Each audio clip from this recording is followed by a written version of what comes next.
Thank you, Ned. There is a few questions. Number one, today was a hot topic in Afghanistan about the former President Ghani that he received 100 million, 110 something around this amount. He received this amount from Qatar government as an, they said as a gift. President Ghani followers said this was a gift, but people said, Afghan people said this not gift, bribe, something, and sold Afghanistan. Different people has a different idea. Italian reporter reported about this, disclosed this information. Any comment on that? And the second question you mentioned about more restrictions on the Taliban, they don't pay attention in the past also.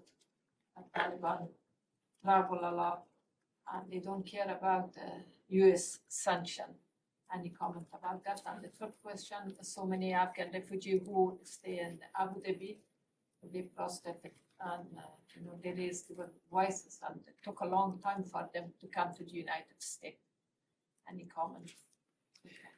Sure. I'll see if I can remember and get through all three of those. On your first question, I've seen the Italian report. I'm aware of it. We're certainly not in a position to confirm it, so I don't have anything more for you there beyond to say that Qatar is an indispensable partner of the United States. We are deeply appreciative of the role that Qatar has played when it comes to our approach to Afghanistan. Qatar, of course, has hosted those individuals that have departed Afghanistan during and since the end of U.S. military engagement in Afghanistan in August of 2021.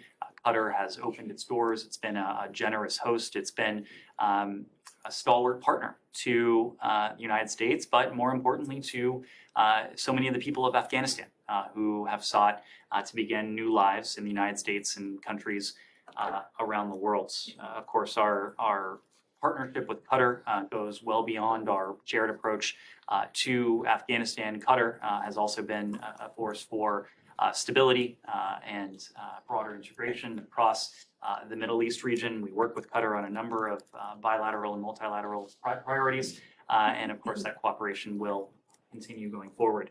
On the question of the Taliban, you are correct in the sense that the Taliban have repeatedly failed to uphold the commitments that they have made to the international community, but more importantly, the commitments that they themselves have made to their own people.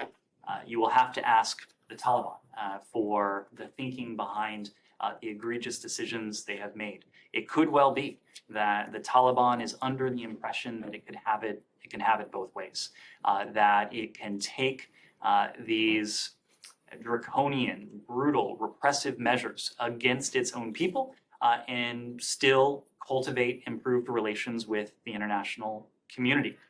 We seek to make very clear to the Taliban that it cannot have it both ways, that it can fail to uphold its commitments to the Afghan people and thereby close all avenues of opportunity for improved relations.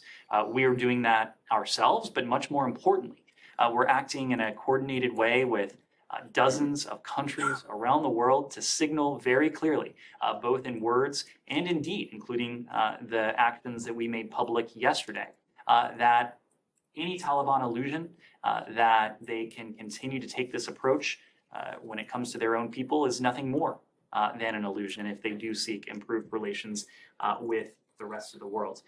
When it comes to the Afghans who are remaining in the UAE, this is another country, the UAE, that has demonstrated incredible generosity to the people of Afghanistan, incredible partnership with the United States and many countries who have been helping the people of Afghanistan in any number of ways, including by facilitating the departure of those who wish to depart the country.